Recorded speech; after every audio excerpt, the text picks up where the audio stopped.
Good afternoon. It's Wednesday, the 21st of October 2015. Welcome to UK Column News. I'm your host this afternoon, Brian Gerrish. With me in the studio, Mike Robinson.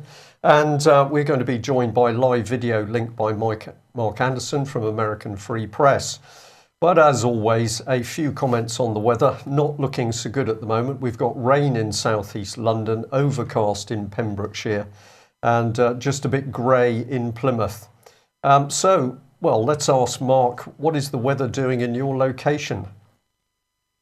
Oh, just a crisp autumn day here in Michigan, partly cloudy, and not as cloudy as what comes out of Washington, though. Okay, and of course we're in the fall, as it's known in the colonies, so what are the leaves looking like today? It's definitely the fall colors in all their glory. So that's a positive note in an otherwise troubled world. Okay, lovely. Well, Mike, I think you're kicking off with an advert. Well, just want to remind everybody this taking place at the London School of Economics tonight. Anybody that would be able to go along to that, it is a public meeting. Please do. Would be very interested to get some feedback on it. Also, just a reminder that tonight is the UK Column monthly meeting at the George as usual. Hope to see as many people as possible there. Excellent. Well, perhaps the Chinese president will be there, Mike. I don't think so, but certainly he was in Parliament yesterday, and he was giving his speech in front of the MPs and British Parliament. He said, as the mother of all parliaments, and Britain was the first to establish representative government, and he said that in China, however, putting people first and following the rule of law, these were established 4,000 years ago under Yu the Great. So that's good. And he said that, of course, Britain was the first to recognise the new China following the revolution in 1949, and the first European country, the first Western nation to join the Asian Infrastructure Bank. Quoting Shakespeare, he said, what is past is prologue, and we're now in the age of pursuing peace and development. So that all sounds very good. Now, on the face of it, it seems that we're really working hard to woo China and Chinese money here in Britain. We're giving them special tourist visas. We're not mentioning human rights, and actually we would be pretty hypocritical to do so in any case. And apparently, according to this translation of an article in the People's Daily, I think it was, that we are also, at least Osborne, showing humility. We're also selling everything off to them. Property in London, nuclear power, everything is being sold to them. Now, of course, government policy in this country is to privatise everything, sell state assets for a song. So it might as well be the Chinese, since this fits in with the overall political strategy in this country. But this sums up Britain's attitude to China, I think. This is Cameron. This is the look he had on his face when President Xi had finished speaking yesterday, and I don't think I see too much humility there. I don't see too much welcome there either. And in fact, I think here is the arrogance of someone with a cunning plan. I think the media in general has it wrong. We're not getting into bed with China for some hot, passionate coupling. We do intend to screw them, though. We are wooing China, in fact, because China is a threat to the City of London with its BRICS program. It's a threat to the World Bank and the IMF. Britain's policy has always been to destroy from the inside. Britain is expert at identifying factions and fomenting tensions, and Britain was the first Western power to join the AIIB. I think that's because we intend to destroy it from the inside. The look on Cameron's face, quite remarkable. I've kept looking at that particular expression. There's a sort of cunning deviousness and satisfaction. Yes. And as you pointed out, Mike, he hasn't got his translation earphones on or anywhere near him. He didn't appear to have any paperwork of a speech, perhaps, on his lap. So, how did he participate in this, or is he fluent in? He must be Chinese? fluent in Chinese. He must be. Yeah. Right. Interesting. Well, of course, the happy couple sat together there, Mr. Corbyn and David Cameron. We're going to mention a little bit later in today's news. Yes. In the meantime, of course, what have we got? Trident Juncture, Operation Trident Juncture kicked off a couple of days ago. And unsurprisingly, the evil Russian threat is on the agenda, followed in second place by ISIS. So we've got 36,000 soldiers, sailors and airmen from 30 countries, including a number of, well, I think Ukraine is even involved, a number of non-NATO allies. Australia is there as well. This is NATO Deputy Secretary General Alexander Vershbow, and he said that this exercise will demonstrate that NATO can deal with everything from conventional military engagements to more subtle hybrid warfare techniques and propaganda. I think they're starting that with their news coverage. He said, in this new world, NATO's allies and partners must be able to move quickly and act decisively. And he said that while the fictitious aggressor in their war games here, it was not supposed to be Russia. He did say that's not to say that some of the challenges we're addressing and testing for are not analogous to the challenges we would face if we were to have a conflict with Russia. So that's good. Can I just add to that, Mike, that if there's 36 NATO countries participating in an exercise, it's going to be a shambles, because I'm going to say from experience way back, the moment you've got a few countries operating together, national languages, national procedures, it's going to be a shambles. But there'll be a publicity, upfront publicity statement that everything's gone brilliantly. Well, it's interesting. Sorry to be cynical. It's interesting you say that, because NATO's message to Russia absolutely is that if you attack one of us, you attack us all, and we'll all attack you back. So what you're implying is that such an attack would fail? Well, even if we had the resources to do it? I think we could have an interesting discussion about the performance of NATO, but there we are. But in the meantime, the US Navy is seeming to claim that they have successfully intercepted a missile during their war games. They're saying that it tested anti-missile defense systems during the Trident Juncture exercise in Europe, when anti-ship cruise missiles fired from the Scottish coast were shot down by a pair of guided interceptors with the help of tracking from Allied ships. And this was the first time, apparently, a Standard Missile 3, which is a Mach 10 missile, was shot down in this way. But you don't believe it?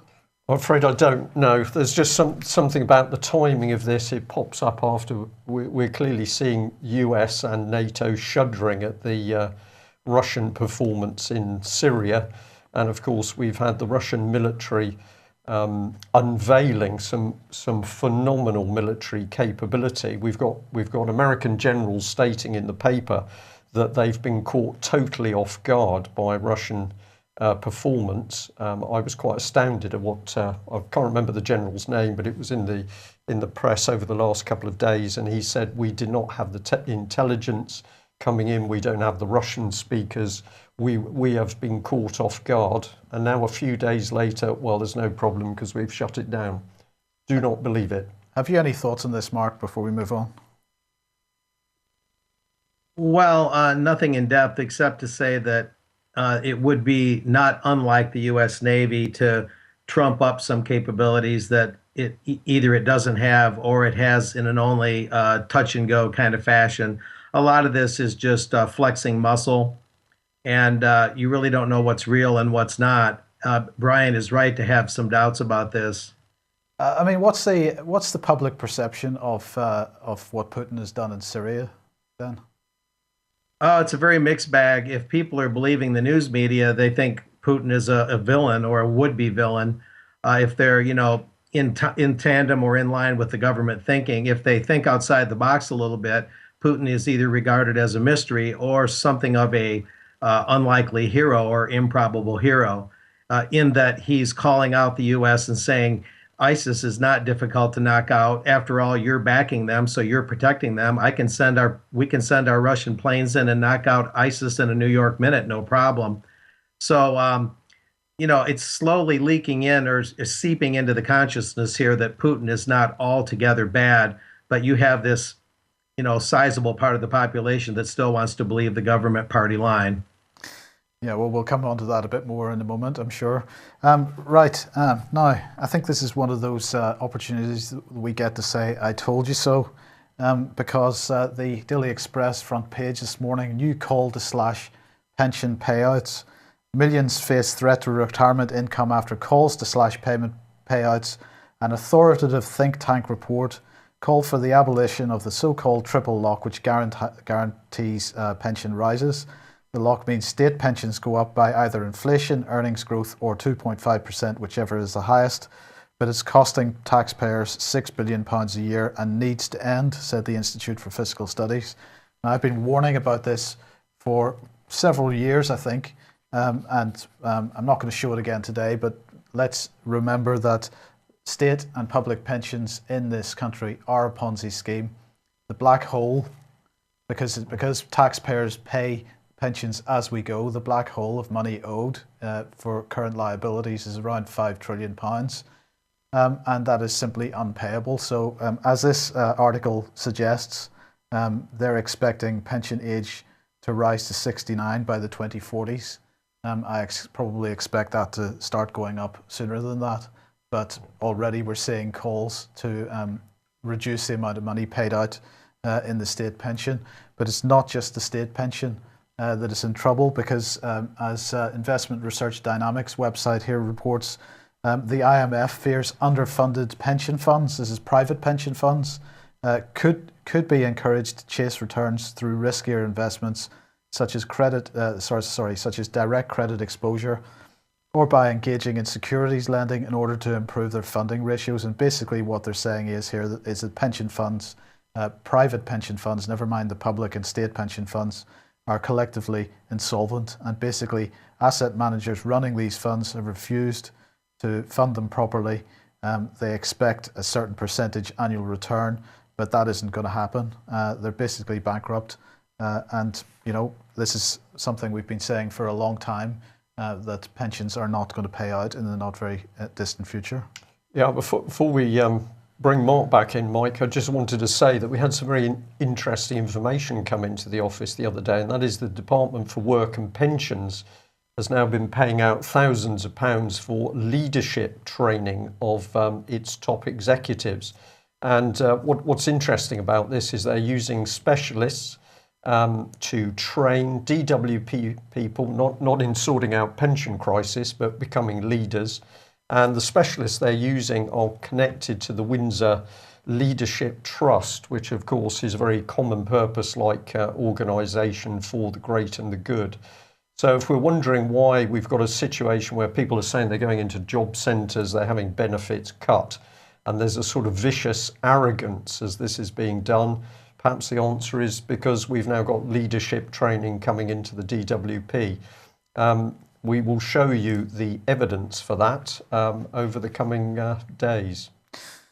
Okay, Mark, American Free Press here reporting, in fact, you reporting that people demanding bank reforms. This is another grassroots rally.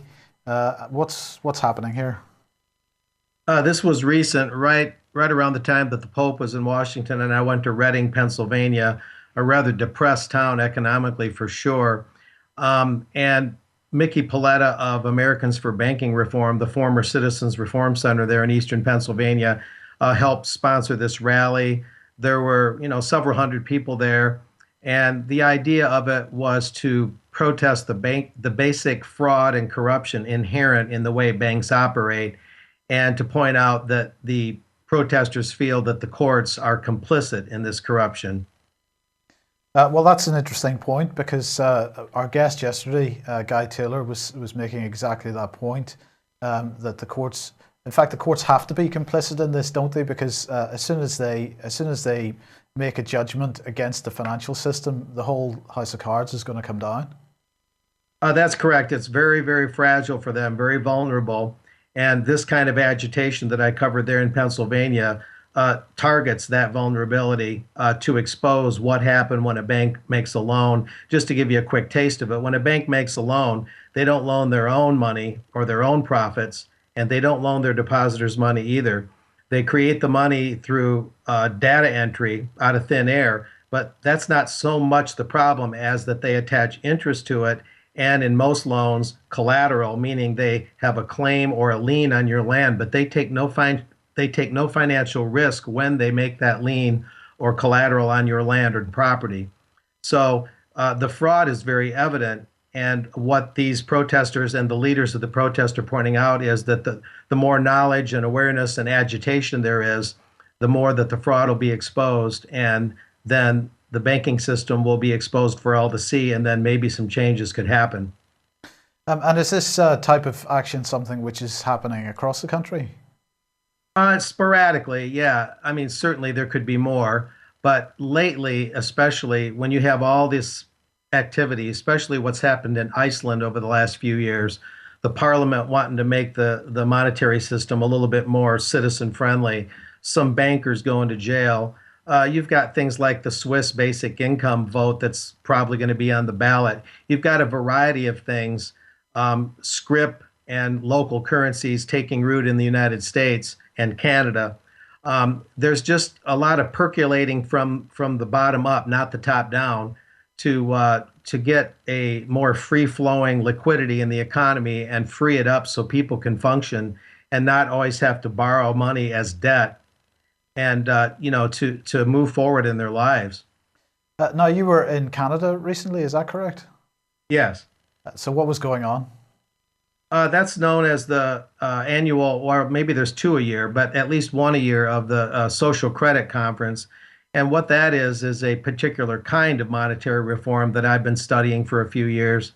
And there's a group up there, the Michael Journal, michaeljournal.org, I believe it is, that is among others that have looked at this particular reform that actually started in the British Isles by the picture you're showing there, the Scottish engineer C.H. Douglas, who worked for the British government on a number of engineering projects, I believe in India included.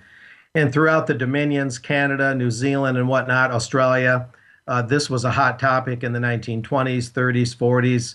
After World War II, though, it kind of got shattered by the creation of the World Bank and the IMF at the Bretton Woods Conference in New Hampshire in 1944. And that pushed this kind of idea kind of to the margins.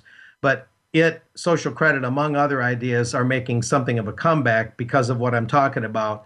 All these different concepts trying to challenge the banking system and the courts. So at this point, do you think there's any one movement which is sort of making progress over any of the others, or what, or is it all very factional at the moment?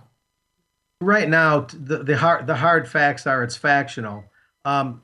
From my own studies, I believe social credit has the most long-term applicability in that it solves a lot of problems that the others don't. However, it might take a little longer to understand or roll out or organize, but it's the one that has a lot of history behind it, based in the British Isles and the Dominions. And it offers a lot of remedies for many of the problems, even the pension problem you mentioned, although I'm still studying a lot of the details. But it's important that we look at everything, even things that might seem a little counterintuitive at first, because the banking fraud runs very deep, hundreds of years, including the Bank of England's formation in 1694. But even before that, it goes back to Babylon, thousands of years, really. And so the way banking defrauds us is a very carefully calculated machine with a very, very deep history, and it takes a lot to dislodge it. It does. It is amusing, I think, or ironic that the same type of tactics that are used today have been used hundreds and thousands of years ago, and you would think that the rest of us would have learned by now. Yeah, it's tough. Well, we've got the mother of all battles, really. We look at the governments, we look at their war policies, their foreign policies, but behind it all is the banking octopus, I guess you'd say. And it's the mother of all battles. It's an ideological battle of epic proportions, but people are trying to break it down into small pieces, like Major Douglas did with social credit. There was the social credit movement in the States by Gorham Munson of Wesleyan University. There's been others. There's the current American Monetary Institute with Stephen Zarlenga. There's the Bradbury Pound.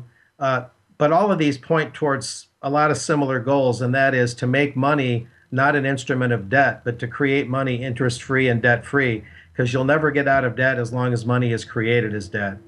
Indeed. Brian, do hedgehogs carry much debt? Well, I'm just going to say that what have we covered so far? We've talked about what's happening with China. That could lead us into human rights issues. We've got the selling off of the British infrastructure, the Chinese. We're talking about NATO troubles. We've got monetary troubles. We've got pensions. This is local Conservative MP Oliver Colville. He's got a bit of a thing about hedgehogs.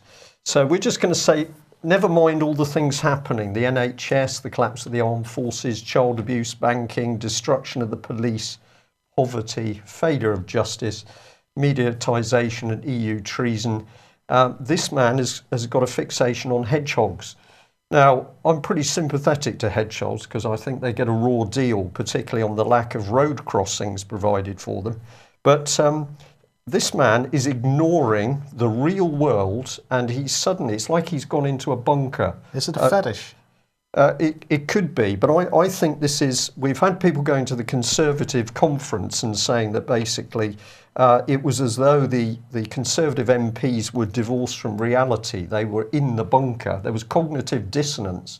This man perhaps it is a fetish, but he's there on the subject of hedgehogs. Well, I'm pleased to say that, as always, UK Column was able to get a reporter a little bit closer to a discussion that took place not only with Oliver Colville, but as you can see, David Cameron was present. Now, we weren't able to catch all of the conversation, but we thought we heard Oliver Colville say, I don't care what this man says about hedgehogs, they're bigger than that. And of course, David Cameron replied, my goodness, hogs, now we're talking, takes me back to my student initiation. So pigs and hedgehogs are very big in UK at the moment, Mark. I don't know whether you're aware of the unfortunate allegations that our Prime Minister put how are we allowed to describe this, his reproductive equipment in a pig's mouth. But luckily the pig was dead, apparently. But we've got to carry this Prime Minister as he mixes with a man who's very keen on hedgehogs. It's worrying. No wonder Putin's worried about forming foreign policy against these sorts of countries. Can you comment at all? Maybe not. That one almost defies parody and comment, except to say that if this is some sort of mild hint, maybe not so mild, towards some sort of perversion or unhealthy fetish, I can only say that political power inevitably leads to that, like the Hellfire Clubs of yore and others that indulged in debaucheries, or at least flirted with the idea, because the end of power, or the end of total power, is insanity, I believe. Yeah. Well, we're rapidly approaching that in UK, we think, and getting the public to understand that is the aim of our own government is a key part of what we're trying to do. So over to you in farming, or it looks like it from this slide. What are they up to here? It's actually feudalism, Brian. But feudalism, now we've got to say that feudalism does not, as the word might suggest, require a society of kings and noblemen with peasants living in mud huts any more than to be a fascist requires the wearing of a swastika.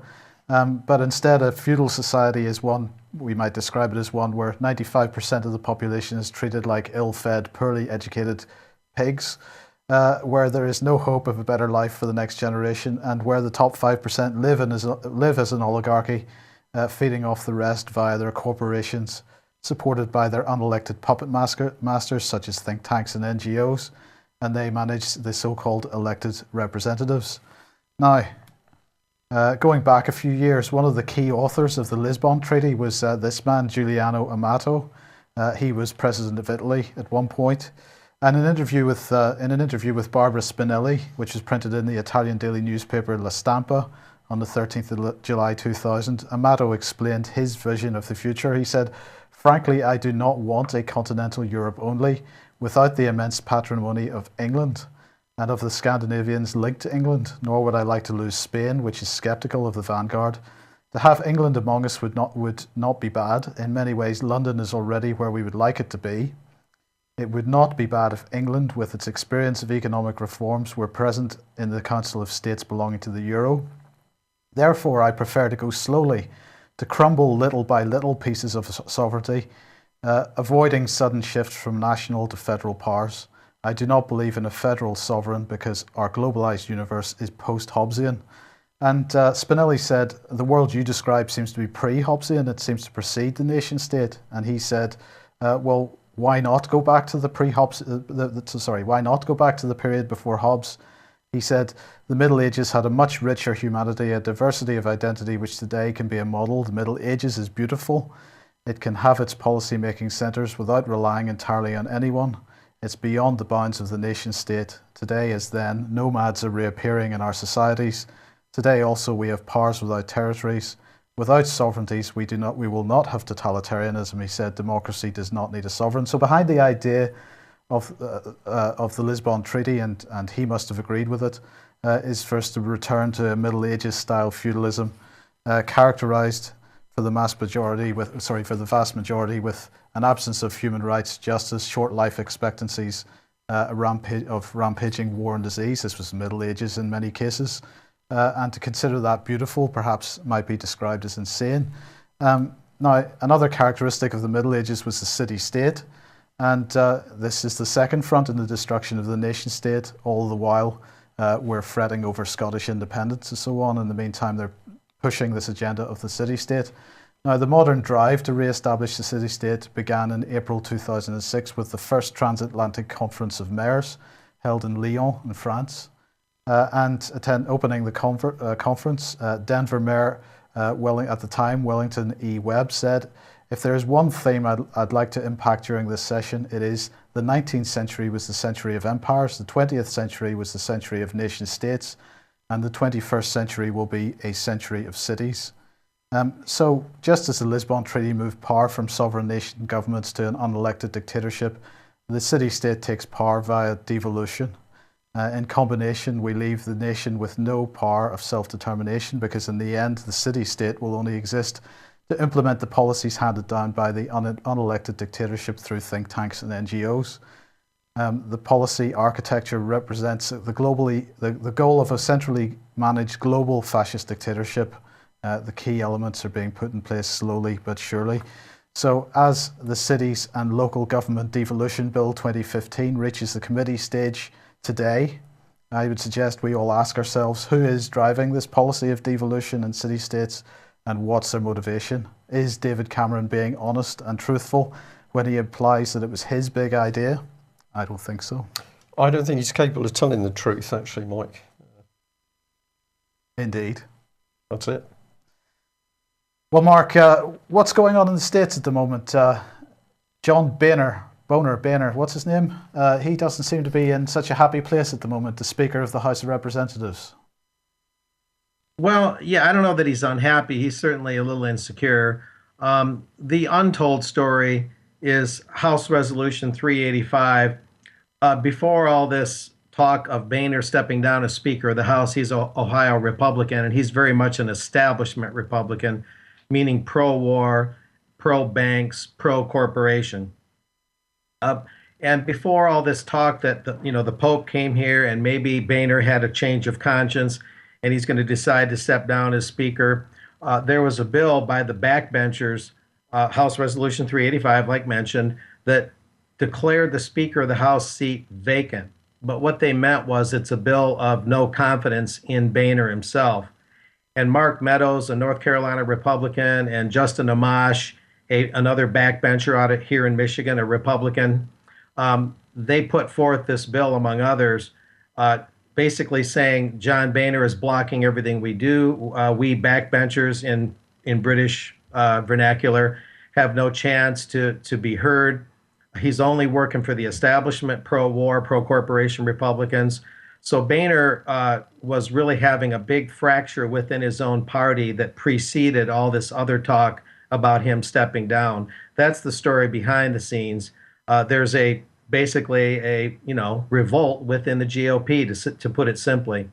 And so fast forward, now we've got 8 people, 7 or 8, last count, 8 people wanting to be Speaker. And it's up for grabs. Boehner is in there at least until the end of this month.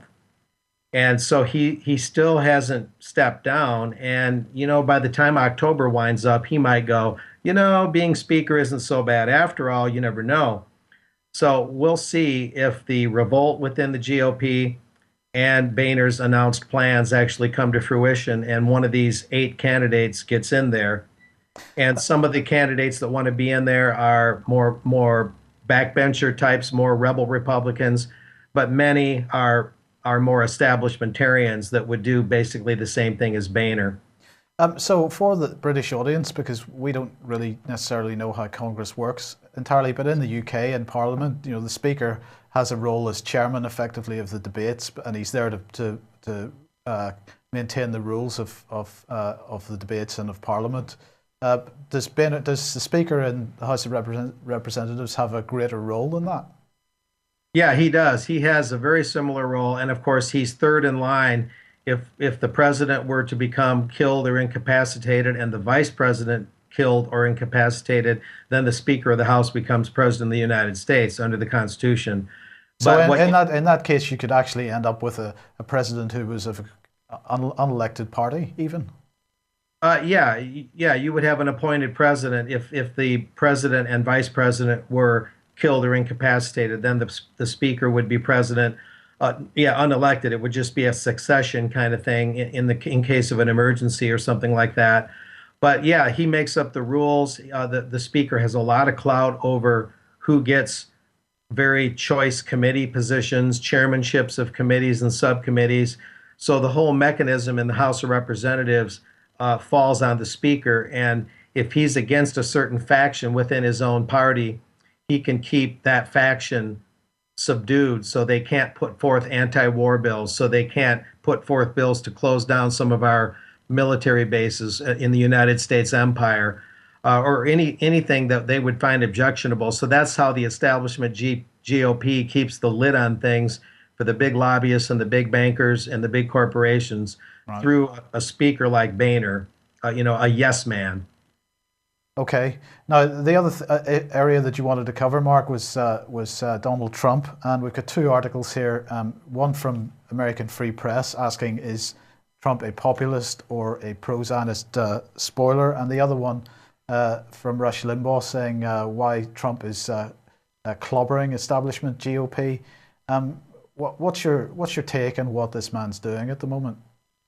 Well, Donald Trump is all over the place. He's winning a lot of hearts and minds, and he's certainly a flamboyant and colorful character. And he's no dummy, and he's got plenty of his own money. So we can admit that he can move forward without much, if any, PAC money, certainly. And he can't really be bought off in the traditional sense of buying someone off. On the first article posted on the AFP website, pro-Zionist shill or populist, it's a mixed bag. For instance, he went over to Israel, and Trump was used on a TV commercial to promote the re-election of Benjamin Netanyahu. And Trump did this, of course, voluntarily. I point that out just matter-of-factly in the article that people need to know this. And he went to a Birch Run, Michigan. This is a community in Michigan, Birch Run. And Trump spoke for about an hour there to a Lincoln Day dinner, an annual Republican event. And he talked about the importance of the friendship of the U.S. with Israel. But I do mention toward the end of the article that Trump, being a very shrewd dealer, may in fact be pro-Israel, and people can make their choice for president whether they like him or not based on that issue. But that Trump also has a way of collecting bargaining chips. In other words, he does Netanyahu a favor by speaking for one of his campaign re-election commercials. And then Netanyahu owes Donald one. He owes him a favor if Donald were to become president. This is the way Trump operates. But nevertheless, if people are concerned about the aggression of the Israeli state and Netanyahu in particular, they might take offense or look at this very jaundiced that he helped someone like Netanyahu in such a personal way, to help him get reelected. But Trump also knows the Clintons quite well, and I reason in this article that if Trump were to lose traction or take a big dive in the polls, he's basically sucking the oxygen out of the rest of the GOP rivals, and that would leave Hillary Clinton in the catbird seat where she could win by default. And he is good friends with the Clintons, Trump is, and he's been friends with them a long time. There's old news clips where he's praising Bill and Hillary Clinton, even though Bill and Hill are comparable to Bonnie and Clyde, only with official duties. Yeah. Trump is a very mixed bag. And he, to move on to the other thing, with the 9/11 issue that he just raised and the Rush Limbaugh piece, Rush Limbaugh, of course, is the well-known GOP radio host, pro-Republican radio host. He's been popular in the United States for about 15 or 20 years. And Limbaugh is pointing out that, and this is something for Limbaugh to say this, Limbaugh would not normally endorse a gadfly to this extent, but Limbaugh is saying, love Trump or hate him, he's really clobbering the rest of the GOP. And Limbaugh even went so far as to say that Trump criticizing Jeb Bush because Jeb Bush's brother allowed 9/11 to happen. Limbaugh's even saying that's fair play, even though most commentators and pundits are crying foul and saying Trump is being unfair, picking on Jeb Bush because his brother let 9/11 happen. But what's important is it brings the 9/11 issue back into the discussion. And I think that's important. The Bush family is a dynasty, just like the Clintons are to an extent. And Limbaugh is saying, we don't need another Bush. We don't need another Clinton. We may not like Trump all the way across, but at least he's speaking his mind, and at least it's something refreshing. And so this is Limbaugh's take on it. And the last thing I'll add is that Trump also has the courage to question ISIL or ISIS. And he's repeatedly told various news outlets, who is ISIL? Who is ISIS? Which is kind of an oblique way of saying, could ISIS be a CIA or Mossad or MI6 creation? And Putin's really showing that the emperor in the U.S. has no clothes here by easily taking out ISIS, whereas we claim ISIS is elusive and there's nothing we can do about it, and we keep failing. And apparently Trump is hinting that the failure of the U.S. to do anything about ISIS is precisely because they're a backdoor asset of the U.S. and not really the enemy of the U.S. See, so Trump is pushing a lot of buttons. So you may like it, you may not, but it's creating a stir here. It's making for an interesting campaign. Okay, very good. Yeah. Thank you very much, Mark. Now, we'll move along. This morning, of course, today's Wednesday, so that meant that at midday, Prime Minister's questions took place. And this morning, the House of Commons tweeted out this image, which I have to say I found quite distasteful. And interesting. Very interesting, very interesting. So the faceless Cameron and the faceless Corbyn, who seems to be sort of pushing Cameron forward there. This is the image that the House of Commons wants to represent the politicians as. I think there's a distinct message here, Mike, and I think the message is that personalities don't matter. It's moving forward together was what it point. This is saying that actually both these people are on the same side. There's the hand extended from Corbyn, lifting up Cameron's elbow. What's the single finger? One purpose, the common purpose? The common purpose, yeah. But you might like to comment on that if you can see it clearly, Mark. It's just a fascinating piece of artwork, and obviously it's been done for a reason.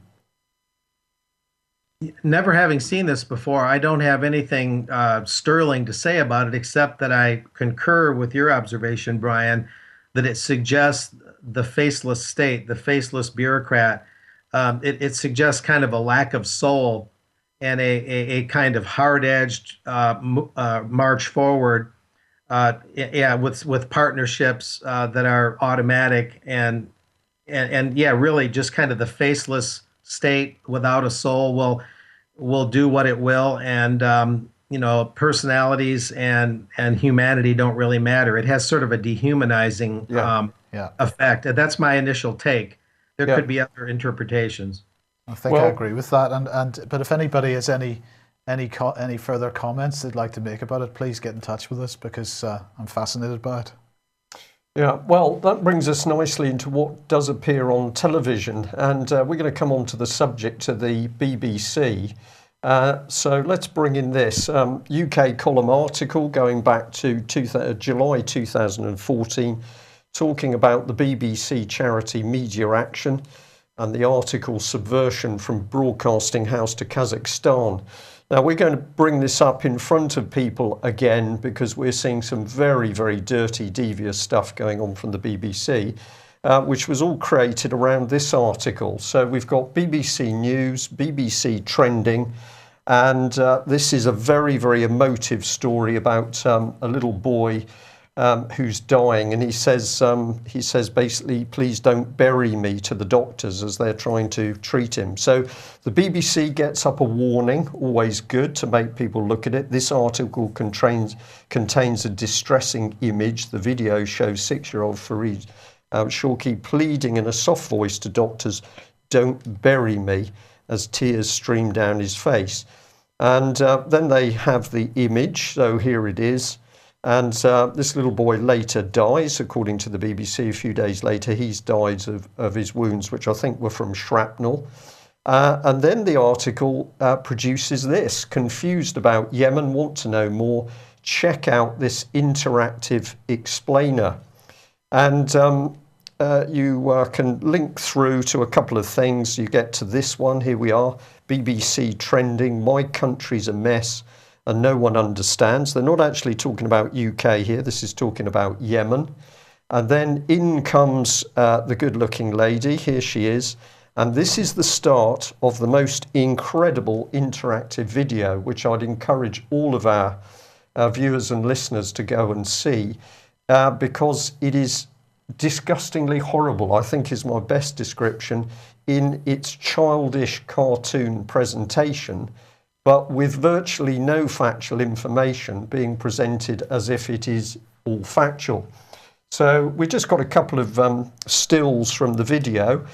So we have the lady who's put across as the intelligent one. She knows what she's talking about. The thug appears, and I am going to call him a thug with his tattooed snake and bulging biceps and black shirt.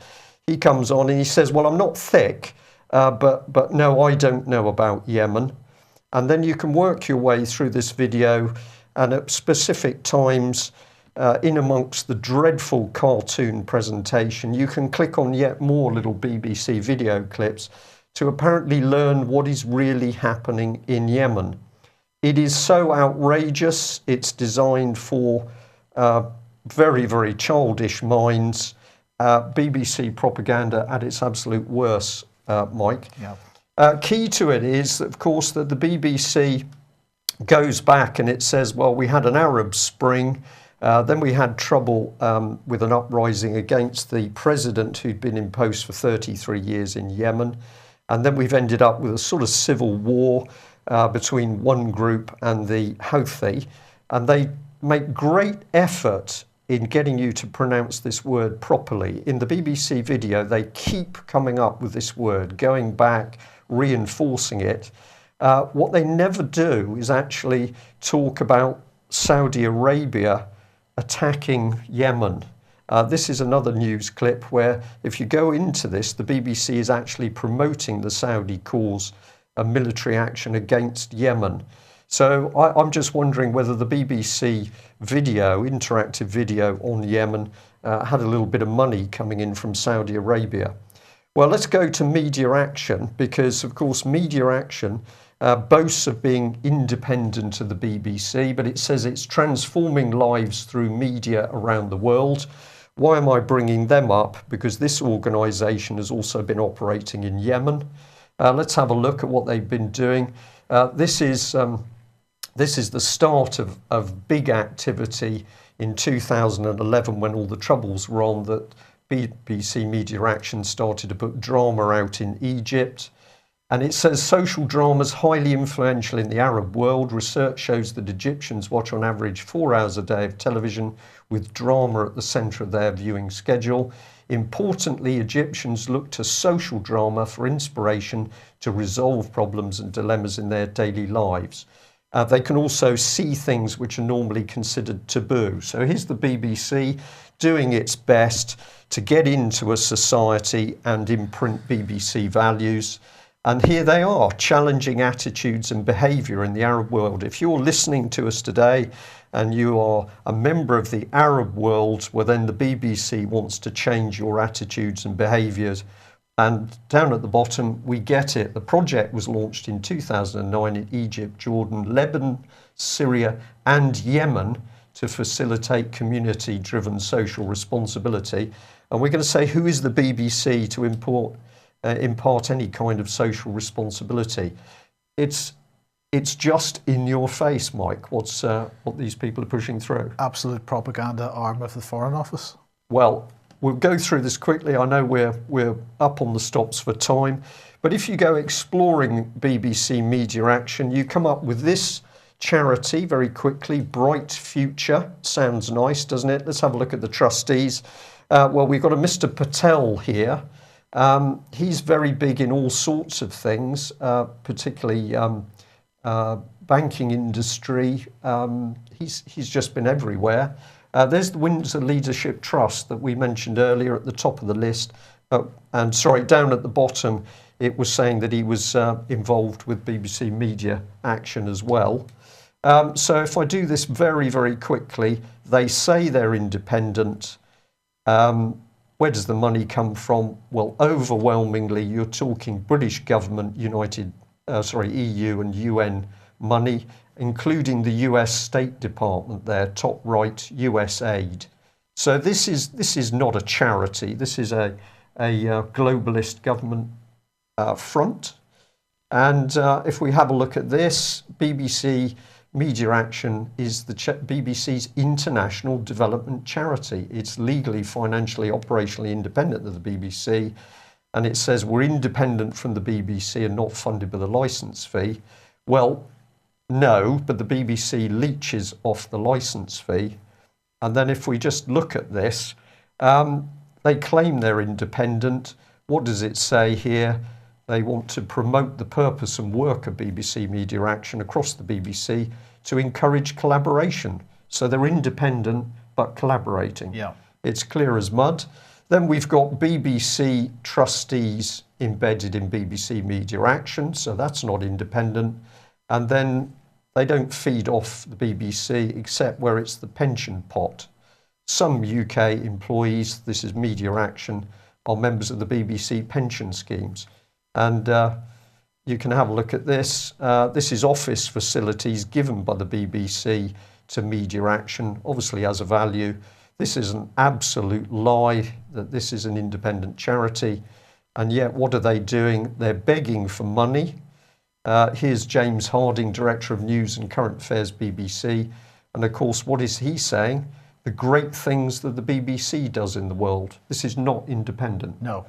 And we'll just leave you, if you feel concerned at this organisation or as concerned as we are, here's a couple of emails to get in contact with them to ask how they justify their existence. But this is propaganda getting into the Yemen. What, helping to break down society? Yep. I think so. Mark, I know that was a very rapid run through, but if you'd like a comment on that, please do. Well, that was a very masterful job of showing that they're not independent. And in fact, BBC Media Action is a direct affiliate or arm of the BBC itself. That's very clear. And, you know, it even goes back to the war planners in the United States, quite a few years that television can be used as an instrument of psychological warfare. And this is clearly an example of that, to undermine the traditional values, to create political confusion in these Arab-based countries, largely Muslim, to undermine their cohesiveness. Warfare is not only fought with bombs and bullets. Well, that's absolutely true. Go back to the Cold War days, and of course many of the military publications were on that very subject. Correct. How to win a war without dropping a bomb or firing a bullet. But what we're looking at here with the BBC is blatant subversion to get in and destroy a country's culture, history, and community interaction. It could not be plainer. It's all being done with British taxpayers' money. Simply outrageous. Well, on that note, Mark, we'll thank you very much for joining us. We'll also say thank you to all our viewers and listeners for joining us. If you like what we do, please consider taking out a subscription or making a donation. With your help, we'd like to expand what we're doing to produce better coverage, more information, and more programs in the week. So there we are. That's it for today. We'll be back at the same time tomorrow. Bye-bye. Bye-bye.